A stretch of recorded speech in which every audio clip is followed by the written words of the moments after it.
Muy bien, entonces, pues estamos llegando al último mensaje del Evangelio de Juan. Hoy vamos a abarcar los versículos 24 al 25, donde tenemos las palabras finales del discípulo amado. En estos versículos es donde el autor se identifica a sí mismo, así que vamos a analizar cómo es que se identifica y cómo es que nosotros deducimos que es Juan el autor del Evangelio. Y vamos a ver también por qué es que se identifica con este título el discípulo a quien Jesús amaba y lo que eso nos dice a nosotros. Eso levanta una pregunta. ¿Será que este discípulo amado reclamaba ser el más amado por Jesús y relegaba a los demás a un amor inferior o menor? Vamos a ver eso. Vamos a ver que el testimonio que Juan nos plasma es un testimonio veraz y en su conclusión también veremos que es un testimonio suficiente. Y en eso vamos a hacer un resumen del testimonio que Juan nos da, que podemos apreciar en dos formas: las palabras de Jesús y las obras de Jesús. Así que agárrese bien de la silla, porque voy a pisar el acelerador y por ahí a lo mejor nos vamos a dar unos derrapones por aquí y por allá. Cinturón de seguridad. O a lo mejor voy tan lento que ni se abrocha el cinturón, ¿no? Vamos a hacer una oración. Padre amado, te damos tantas gracias, Señor, porque es un privilegio, Señor, el poderte llamar así, nuestro Padre amado, y el considerarnos también los beneficiarios de ese amor tan inmenso que tú nos has mostrado.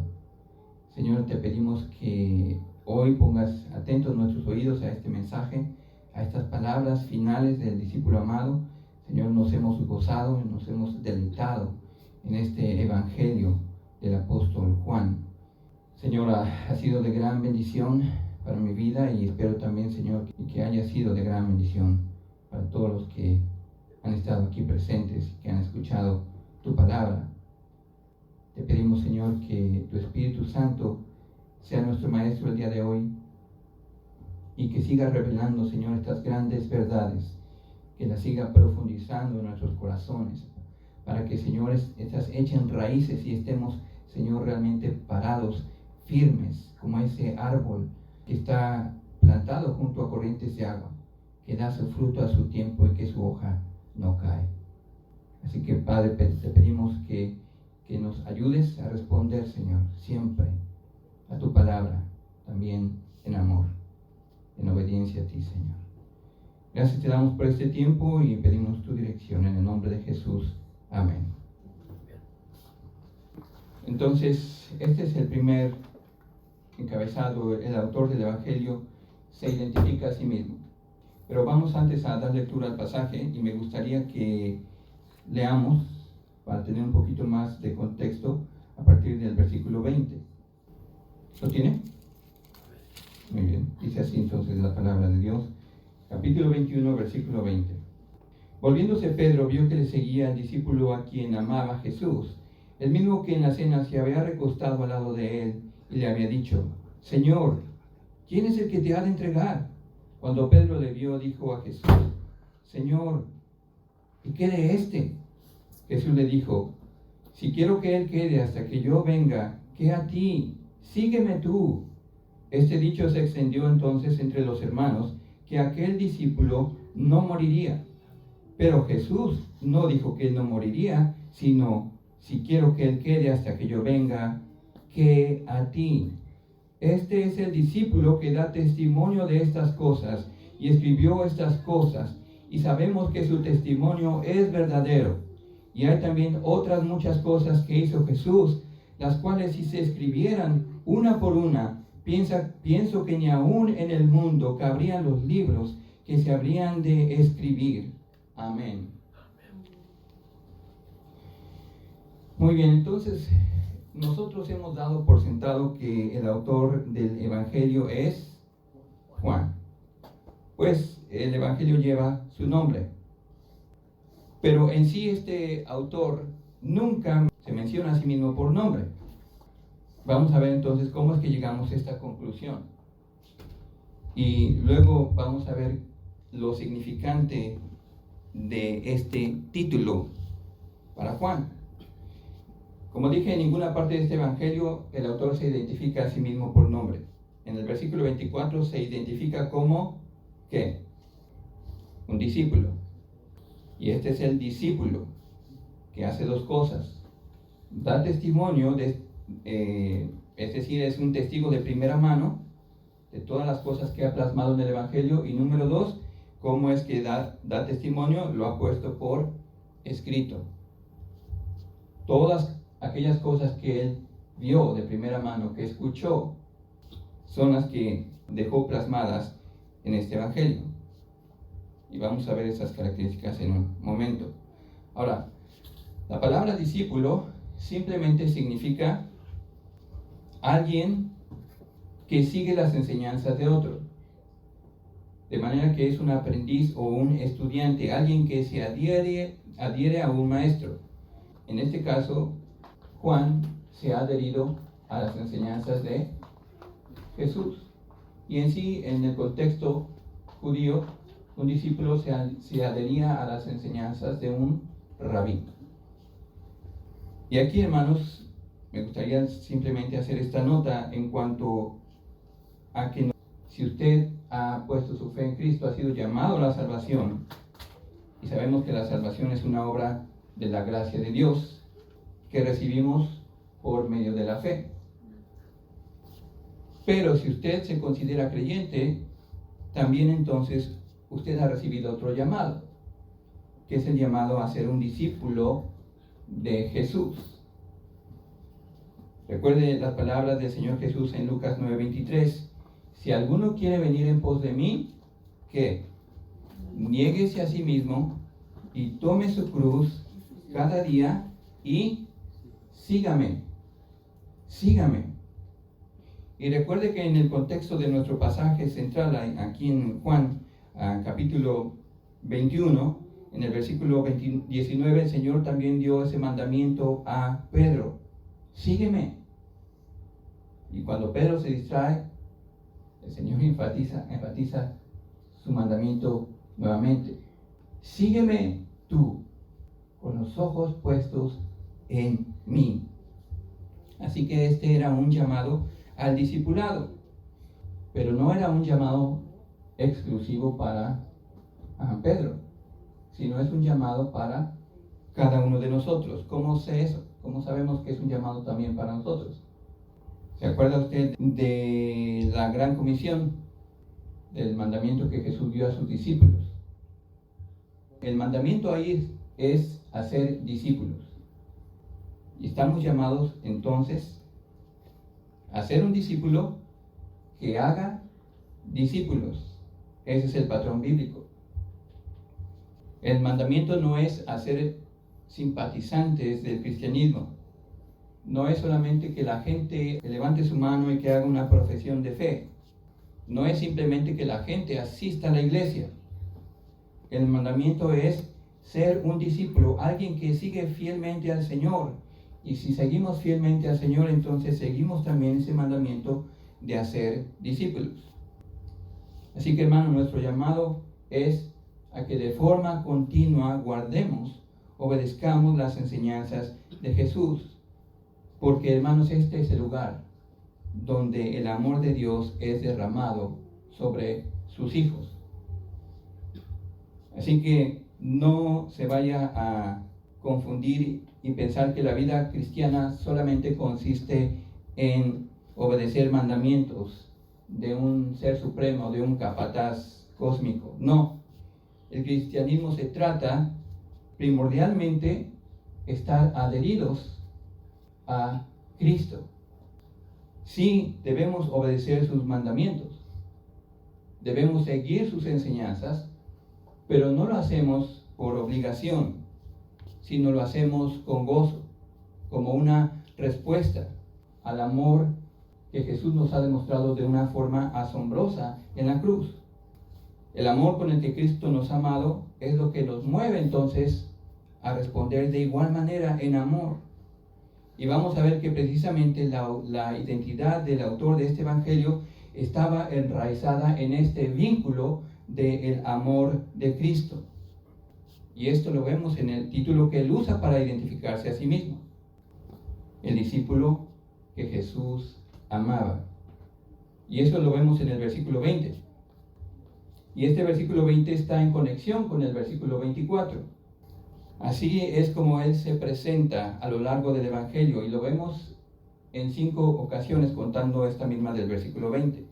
La primera vez que el autor de este evangelio se identifica con este título es en Juan 13:23, cuando Jesús celebró la última cena con sus discípulos. Eso es lo que dice el pasaje: y uno de sus discípulos, al cual Jesús amaba, estaba recostado al lado de Jesús. Es este el versículo que está haciendo referencia en el versículo 20. También lo vemos en Juan 19:26, cuando al pie de la cruz, en medio de la agonía de Cristo, dice: cuando vio Jesús a su madre y al discípulo a quien él amaba, que estaba presente, dijo a su madre: mujer, he ahí tu hijo. Allí está de nuevo. Y luego, cuando María Magdalena, desesperada, corre a reportar lo que ella pensó que fuera el robo del cuerpo de Jesús en ese domingo de resurrección, vemos en Juan 20, versículo 2, que dice: entonces corrió y fue a Simón Pedro y al otro discípulo, aquel al que amaba Jesús. Y en este capítulo final del evangelio, cuando Jesús se manifiesta a la orilla del mar, en Juan 21:7, dice así: entonces aquel discípulo, ¿quién? A quien Jesús amaba. Entonces, básicamente, vemos que en el transcurso del evangelio así es como se ha identificado. No hay duda que el que escribe este evangelio es el discípulo amado. Pero, ¿quién es el discípulo amado? ¿Cómo es que llegamos nosotros a esa conclusión que es Juan y no alguien más? Pero nosotros podemos deducir que fue Juan, al menos de 2 formas. La primera es siguiendo un proceso de eliminación, y sígame aquí para que no se pierda y no se duerma. Vemos que este discípulo amado era sin duda parte de los 12 apóstoles. ¿Está de acuerdo? Pero en este capítulo 21, este grupo se reduce a 7 discípulos. Estos son a los que el Señor Jesús se manifiesta junto al mar de Galilea. De estos 7, ahora ponga sus ojos ahí en el capítulo 21, versículo 2. 3 son mencionados por nombre. ¿Quiénes? Pedro, Tomás y Natanael. Estos son nombrados por nombre y quedan descartados. Lo que nos deja entonces con ¿quién? 2 hijos de Zebedeo, Jacobo y Juan. Jacobo y Juan. Y luego dice ahí en versículo 2, otros 2 discípulos, de los cuales no se menciona su nombre. Jacobo, el hermano de Juan, queda descartado porque al momento que Juan escribe este evangelio, él ya había muerto. Él había sido muerto a espada por Herodes, y eso lo va a encontrar en Hechos 12:2. Por lo tanto, ahora solamente nos quedan 3. ¿Quiénes son esos 3? Juan y otros 2 discípulos que no sabemos sus nombres. Pero si uno de estos 3 es el más cercano a Jesús y también es cercano a Pedro, concluimos que este discípulo tendría que formar parte del círculo íntimo de Jesús. ¿Usted sabe cuál es ese círculo íntimo de Jesús? Hermano. Santiago, Jacobo, Pedro y Juan. Pero si ya descartamos que no es Pedro y que no es Jacobo, el único que nos queda es Juan. Ahora entonces, la otra forma de saber que es Juan el autor de este evangelio es un argumento histórico. La iglesia primitiva identificó al apóstol Juan como el autor del evangelio. Les voy a mostrar aquí una cita de la Biblia de Estudio MacArthur.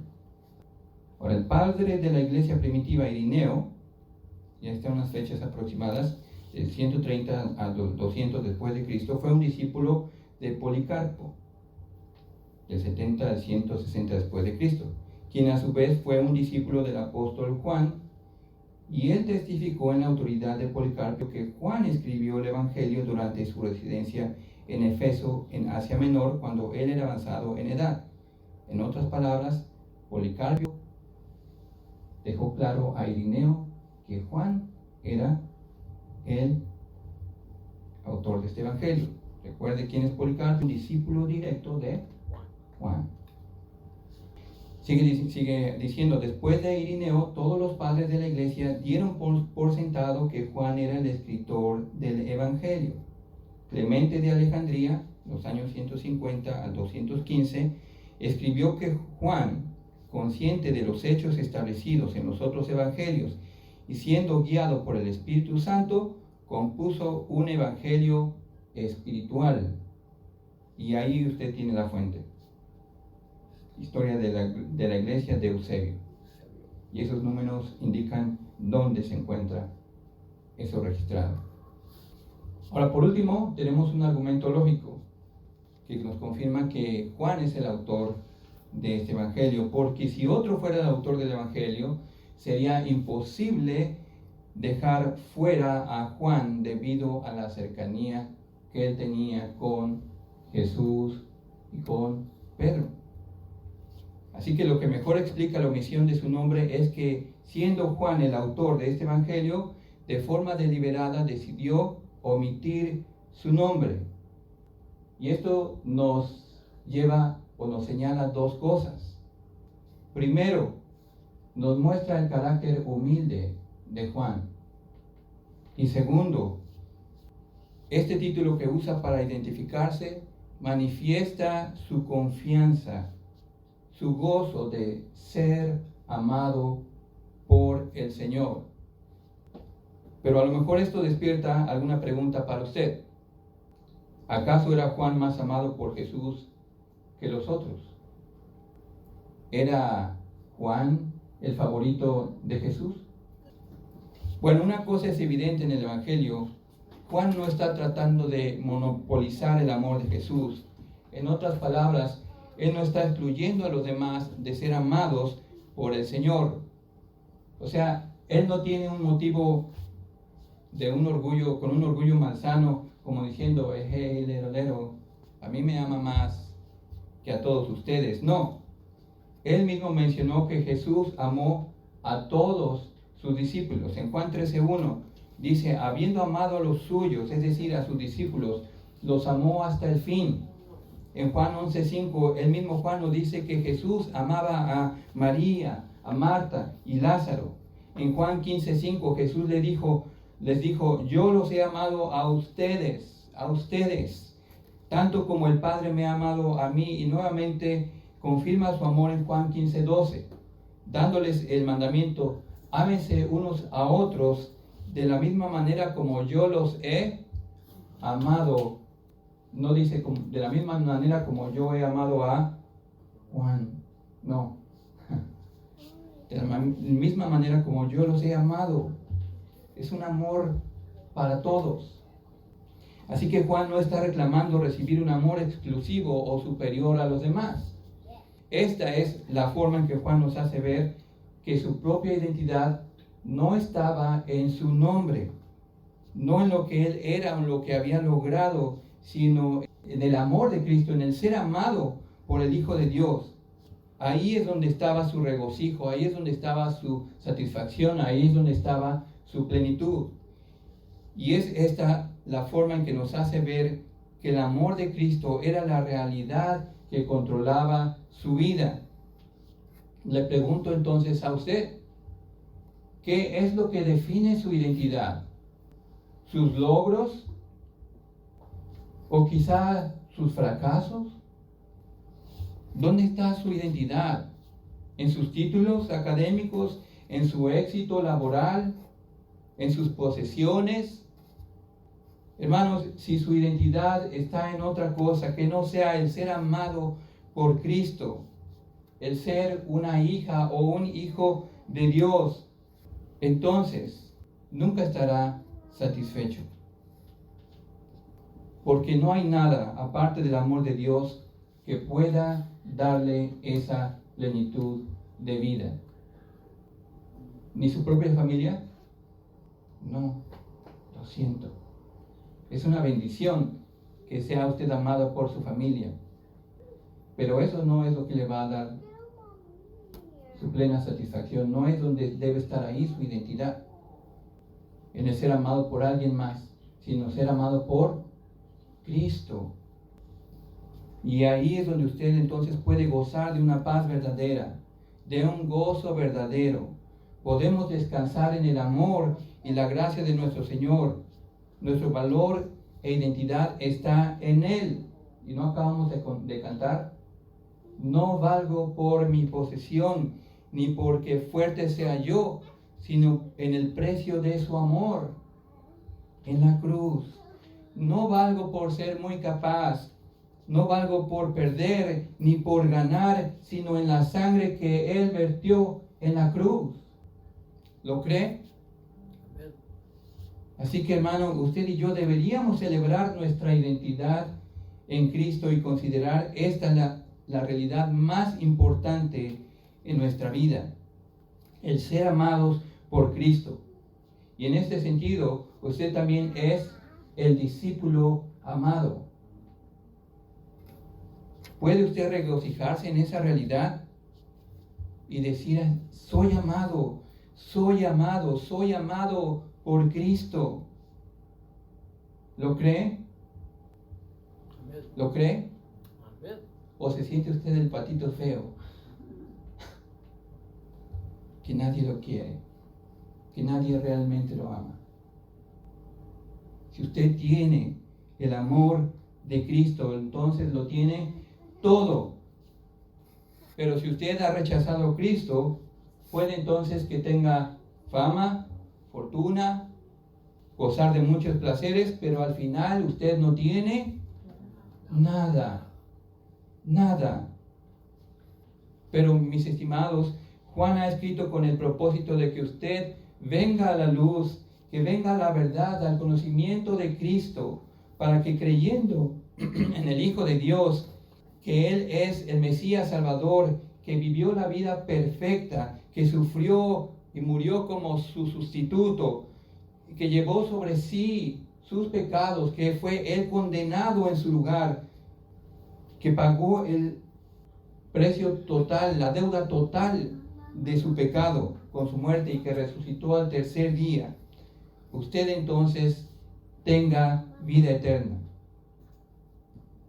Sea totalmente recibido y aceptado en el amor de Cristo y pueda entonces experimentar la plenitud de la vida, la paz verdadera, el gozo verdadero, y pueda apreciar la gloria de Dios manifestada en Cristo, y usted mismo ser quien manifieste esa gloria de Cristo a través de reflejar el carácter de quien mora en usted. Así que ahora entonces vamos a ver el testimonio de Juan. Me gustaría nada más que voltee sus páginas, prepare su Biblia en el capítulo 1 de Juan. Él dijo que él es el discípulo que da testimonio de estas cosas. ¿Pero cuáles cosas? Las que han narrado desde el principio del Evangelio.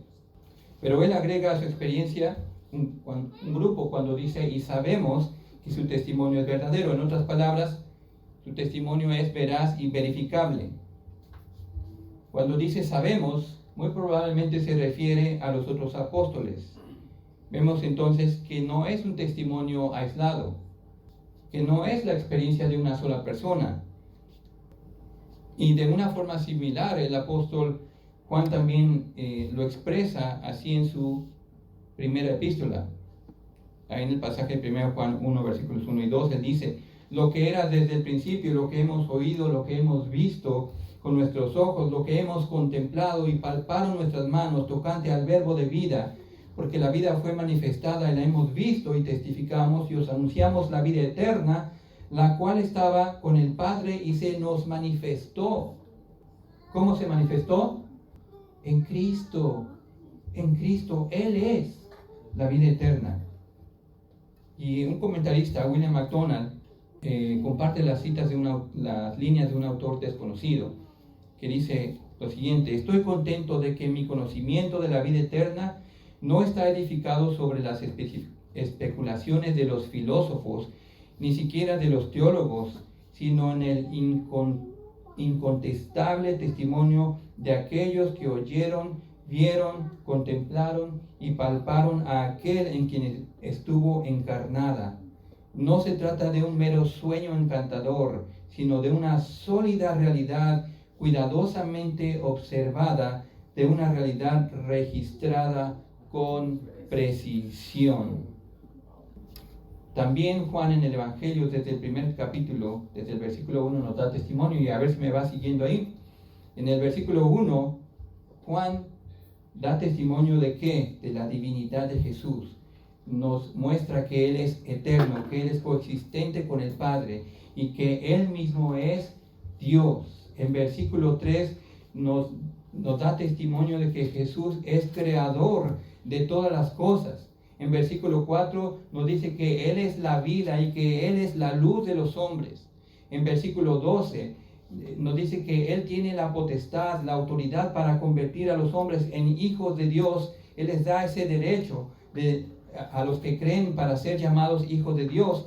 En el versículo 14, Él manifiesta la gloria del Padre. ¿Cómo? Lleno de gracia y verdad. En los versículos 16 y 17 nos dice que Él es la fuente de plenitud, de gracia y verdad. En versículo 29 nos dice que Jesús es el Cordero de Dios que quita el pecado del mundo. En versículo 33 nos dice que es Él quien bautiza con el Espíritu Santo. En versículo 34 nos dice, yo le vi y he dado testimonio de que este es ¿quién? El Hijo de Dios. En versículo 41 nos dice que Él es el Mesías. En versículo 49, Él es el Rey de Israel. Y en versículo 51 nos dice que Él es el Hijo del Hombre. Y este título es el que identifica a Jesús con su sufrimiento, con su muerte, pero también le conecta con las profecías de Zacarías, le señala a Él como el Mesías. Y hermanos, esto es tan solo en el primer capítulo. Ahora entonces, de forma resumida, para abarcar los siguientes capítulos, las palabras y las obras de Jesús las vemos expresadas en 7 declaraciones enfáticas y en 7 señales. Entonces vamos a ver primero cuáles fueron las 7 declaraciones enfáticas de Jesús. Y estas 7 declaraciones son metáforas que revelan realidades espirituales de la persona de Jesús, que revelan su identidad como el Hijo de Dios, como aquel que vino a salvar a los pecadores, como usted y como yo. Y ahí lo vemos. Estas fueron sus declaraciones enfáticas. Yo soy, ¿qué? El pan de vida. Lo vemos ahí en Juan 6:35. El que a mí viene no tendrá hambre, y el que en mí cree no tendrá sed jamás. Yo soy el pan de vida. Después, la segunda es, yo soy la luz del mundo. El que me sigue no andará en tinieblas, sino que tendrá la luz de la vida. Juan 8:12. Yo soy la puerta de las ovejas. El que por mí entrare será salvo, y entrará y saldrá y hallará pastos. El que por mí entrare. No hay otra puerta. No hay otra puerta. Su cuarta declaración fue, yo soy el buen pastor. El buen pastor su vida da por las ovejas. Y el buen pastor también conoce a sus ovejas y las suyas le conocen. Ahora entonces su quinta declaración enfática fue, yo soy la resurrección y la vida. El que cree en mí, aunque esté muerto, vivirá. Y todo aquel que vive y cree en mí no morirá eternamente. ¿Lo cree? La sexta es, yo soy el camino y la verdad y la vida. Nadie viene al Padre si no es por mí. No es la religión, no son las buenas obras, no son los caminos que el hombre ha inventado. Él dice, yo soy el camino y la verdad y la vida. Nadie puede venir al Padre si no es a través de mí, dijo Jesús. Ahora la séptima es, yo soy la vid verdadera. El que permanece en mí y yo en él, este lleva mucho fruto, porque separados de mí, nada podéis hacer. Y eso nos muestra que nosotros debemos estar conectados de forma permanente a la vid, a Jesús. Que si queremos actuar bajo nuestro propio esfuerzo, independientemente de Jesús, no vamos a lograr nada. Vamos a seguir igual. Podemos visitar la iglesia cada domingo o a participar de muchas actividades religiosas, pero si no estamos conectados a la vid cada día, entonces no vamos a lograr nada. Ahora vamos a ver entonces el testimonio de sus obras que apreciamos en 7 señales, que vimos un poco más a detalle cuando vimos en capítulo 20, versículos 30 y 31, el propósito del libro, y que por ahora solamente les recordaré brevemente. Estas son las 7 señales. La primera fue cuando convierte el agua en vino. Y ahí usted ve los pasajes donde encuentra esto. Jesús convierte el agua en vino. ¿Qué nos muestra de Jesús? Que Él es fuente de vida. Señala también hacia la purificación que Jesús haría en la cruz. La segunda es cuando sana al hijo de un oficial del rey. Y eso nos dio testimonio de que Jesús gobierna sobre la enfermedad y aún en la distancia. La tercera señal es cuando Jesús sana a un hombre paralítico en el estanque de Betesda. Y eso nos muestra que Jesús gobierna el tiempo. Nos muestra que Jesús es misericordioso. La cuarta señal la vemos ahí en Juan 6, cuando Él alimenta a los 5,000. Y nos muestra precisamente que Jesús es el pan de vida. Él vino a darnos no pan físico, pero así mismo. Yo soy el pan de vida, dijo Jesús. La señal número 5 la vemos en Juan 6 también, cuando Él camina sobre el agua y calma una tormenta. Y eso nos muestra que Jesús gobierna sobre la naturaleza. La señal número 6 la vemos en Juan capítulo 9, cuando Él sana a un hombre ciego de nacimiento. Y eso apunta a que Jesús es la luz del mundo. Y la séptima señal es cuando Jesús resucita a Lázaro de entre los muertos. En Juan 11. Sí. Perdón, es Juan 11, 17 al 45. Hay un error ahí de dedo. Entonces, ¿qué testimonio nos da con esta señal? Que Jesús tiene poder sobre la muerte, y nos conecta a esa declaración enfática: yo soy ¿qué? La resurrección y la vida. Así que el propósito de estas señales era mucho más importante que simplemente dejar a la gente con la boca abierta, asombrada. ¿Se acuerda cuál es el propósito? Lo puede ver ahí en Juan capítulo 20, versículo 31. Cuando Juan dice: pero estas señales se han escrito ¿para qué? Para que creáis que Jesús es el Cristo, el Hijo de Dios, y para que creyendo tengáis vida en su nombre. Para que creyendo tengáis vida en su nombre. Y por supuesto, Juan dio testimonio de la prueba más grande de amor de Cristo y de la divinidad de Cristo mediante la gloria que manifestó en su sufrimiento, en su crucifixión, en su resurrección, que fue el testimonio más grande de su divinidad. Así que el propósito más importante es dar vida eterna. ¿A quiénes? A quienes, escuchando atentamente y humildemente el testimonio de Juan,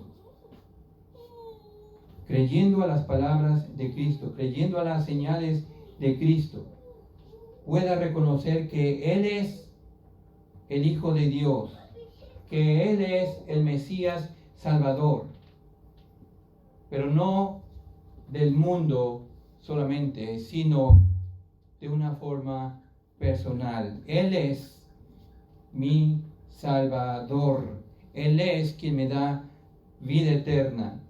Él es quien me da una vida verdadera en su nombre. Así que ahora vamos a ver la conclusión en versículo 25. Si quiere ubicarse de nuevo ahí en capítulo 21, versículo 25. Versículo 25 dice: y hay también otras muchas cosas que hizo Jesús, las cuales si se escribieran una por una, pienso que ni aún en el mundo cabrían los libros que se habrían de escribir. Amén. Hermanos, el testimonio de Juan es un testimonio suficiente. Él no escribió ni más ni menos de lo que tenía que escribir, porque lo que escribió lo escribió bajo la inspiración divina. Su testimonio escrito es todo lo que Dios quiso revelarnos a nosotros y es suficiente para conducirnos a la salvación, a la comunión con Cristo, a su amor.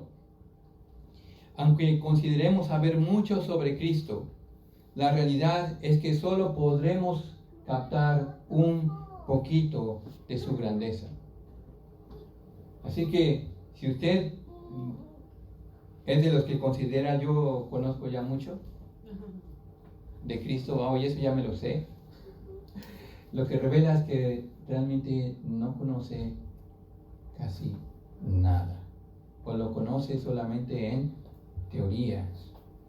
Porque, hermanos, no hay librería que sea lo suficientemente grande para describir a Cristo, porque Él es el Dios que se encarnó para salvarnos. Jesús es el Rey eterno. Y le voy a compartir las estrofas del himno que cantamos hace un rato. Se las voy a leer. Oh amor de Dios, su inmensidad, el hombre no podría contar ni comprender la gran verdad que Dios al hombre pudo amar. Si fuera tinta todo el mar y todo el cielo un gran papel, y cada hombre un escritor y cada hoja un pincel, nunca podrían describir el gran amor de Dios que al hombre pudo redimir de su pecado atroz. Vamos a orar. Señor,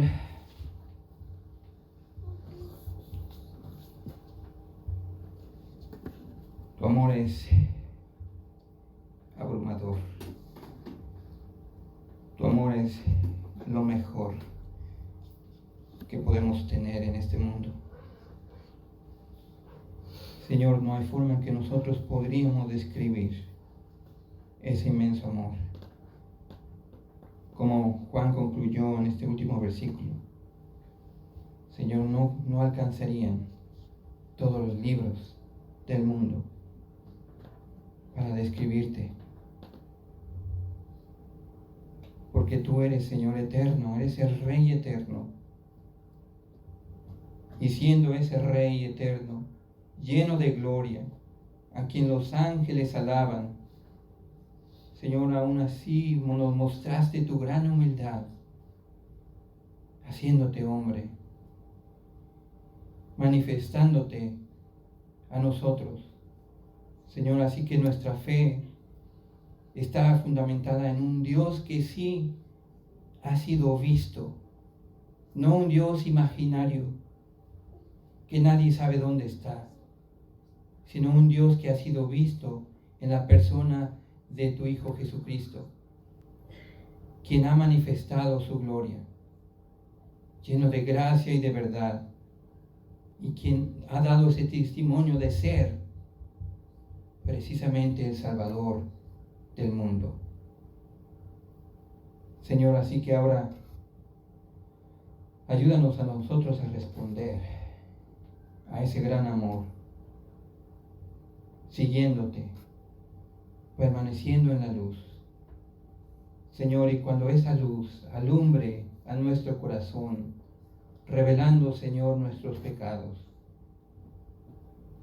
que no los escondamos, Señor, sino que los confesemos delante de ti, y así podamos recibir más luz, y así, Señor, ir de gloria en gloria y ser llenos de tu plenitud, llenos de tu gracia, llenos de tu verdad. Ayúdanos, Padre, y gracias te damos, Señor. Te alabamos en el nombre de Jesús. Amén.